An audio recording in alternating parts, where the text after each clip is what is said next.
Stupid girl. You don't ever stop me. You don't have the... Who does nowadays? Okay, now I'm pissed. Where is he?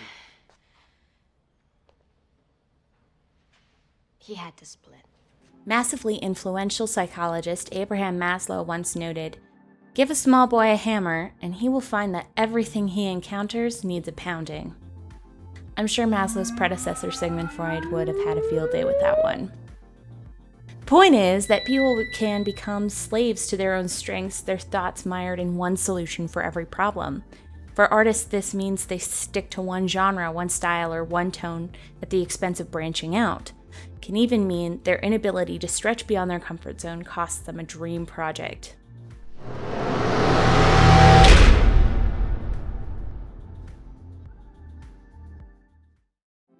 Tone is the overall impression left upon an audience member as to the attitude of the author toward the material. And it is probably the single most important thing that influences an audience's feeling about a film once they leave the theater or turn off their television. See the freewheeling Boy Scout portrayal of Adam West's Batman to Christopher Nolan's somber crime drama approach as an example of approaching the same material with two wildly divergent tones. Filmmakers imbue their films with tone through casting choices, editing, color palette, and, of course, dialogue. I don't think we should. Are you a Mexican or a Mexicant? I'm a Mexican. Good. When a filmmaker develops a filmography large enough to notice certain motifs in their tone, their name often becomes synonymous with that tone. Michael Bay has an entire tonal genre named after him.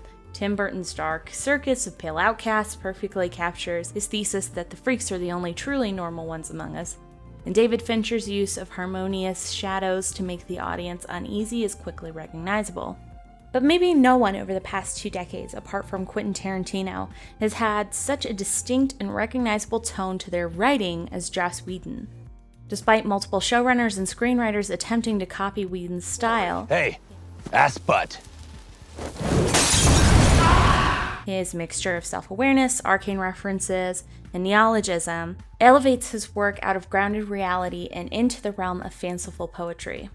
Joss's tone can best be summed up in his own quote: "Make it dark, make it grim, make it tough, but then, for the love of God, tell a joke."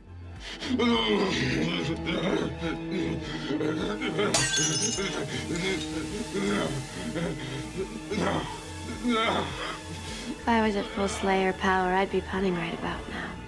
In literature studies, this juxtaposition of rising dramatic action that is immediately undercut by a joke is known as bathos.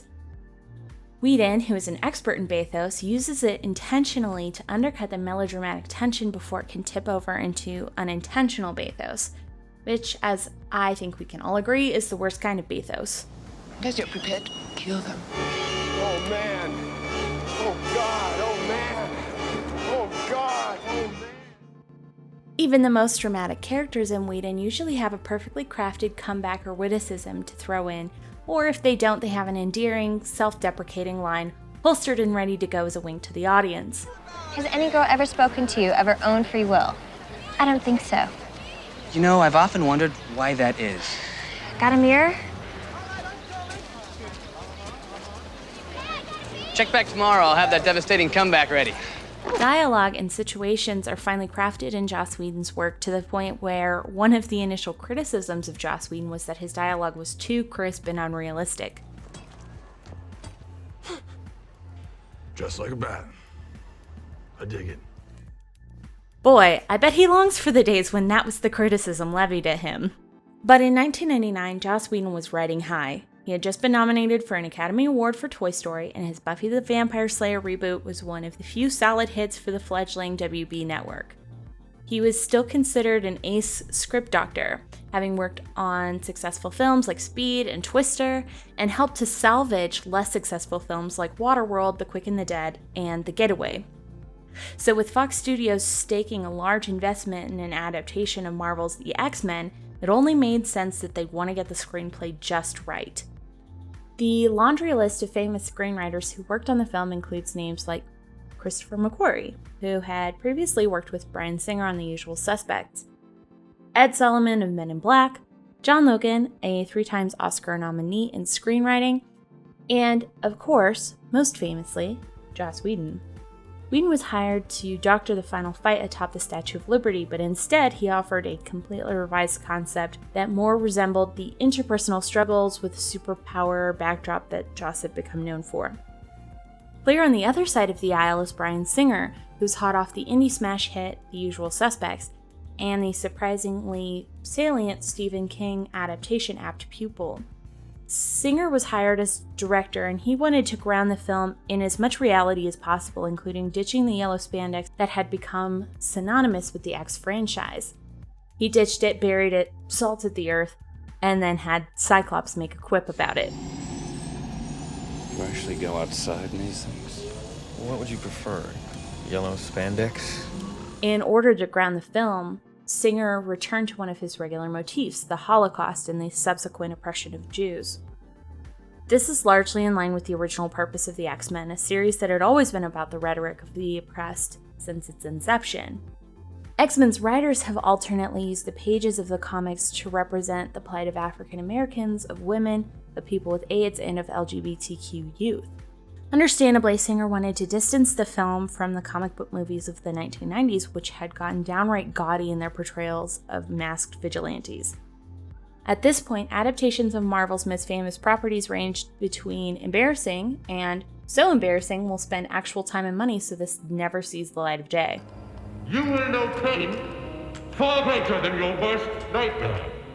Many of these comic book adaptations had an open disdain for the source material and for comic books in general, so it's not surprising that the results looked more like someone's stereotype of a comic book movie than an actual movie adapted from comics. 7 million. Never leave the cave without it. And at the time, Singer's course made sense. Grounding the film in real-life events allowed the films to be seen as allegories for larger issues of oppression and social justice, rather than I-beam guy and metal-moving guy get in a fight over Blue Lady movies. It seems ridiculous now, with comic adaptations being used to cover all manner of real-world topics, but at the time, it was important to establish gravitas. In that world, a world in which Magneto's origin story started with the Holocaust, there was no room for bathos. As a result, most of Whedon's script was rejected, with Fox presumably telling him, "Joss, what do you know about ensemble superhero movies?"